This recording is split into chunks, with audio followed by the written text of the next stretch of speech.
Since ancient times, the full moon has been linked in human minds with fear and danger. In many historical tales and legends, a full moon brings forth one of the most frightening creatures that has haunted human imagination for thousands of years: the werewolf. A werewolf, or wolfman according to legends, is a human who possesses the ability to transform into a wolf. While historians debate the exact origin of werewolf legends, it is clearly one of the oldest and most widespread myths in human history, spanning nearly every region of the world. In London, there is a document translated from German dating back to 1590. It tells the story of a supposed werewolf named Peter Stumpp, who terrified the German village of Bedburg for years during the 16th century. The villagers started finding their livestock killed day after day in a brutal manner.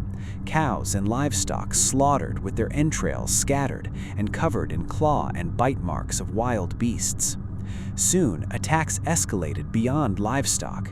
Women and children began disappearing from roads and homes. Some vanished without a trace, while others were found brutally murdered.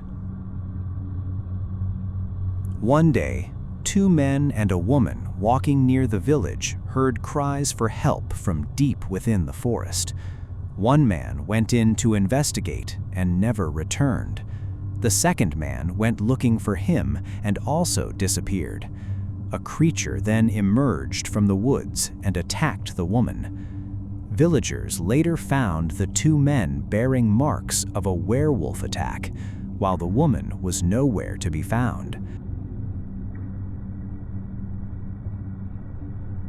The panic continued for years until a group of children playing in a field were attacked. The creature targeted a young girl's neck, but because she was wearing a thick collar, she was able to scream for help. Villagers and hunters rushed in with hunting dogs and pursued the creature deep into the woods, eventually cornering it.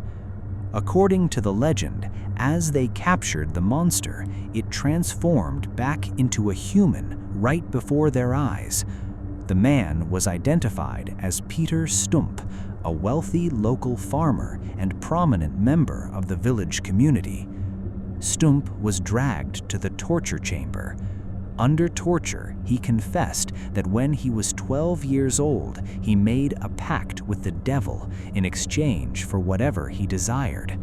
He claimed the devil gave him a magic belt that allowed him to transform into a ravenous wolf. With it, he carried out decades of horrific acts, including murdering livestock, pregnant women, and children. Bedburg authorities sentenced Stumpp to a brutal public execution. Today, historians raise many questions about the document. The magic belt was never actually found by anyone in the village. The 16th century was a chaotic period in Europe, filled with political and religious conflicts, and Stumpp's confession was extracted entirely under extreme torture. Was Peter Stumpp truly a monster and serial killer? Or were these forced allegations used to scapegoat him for political reasons? It leaves us asking, who was the real monster?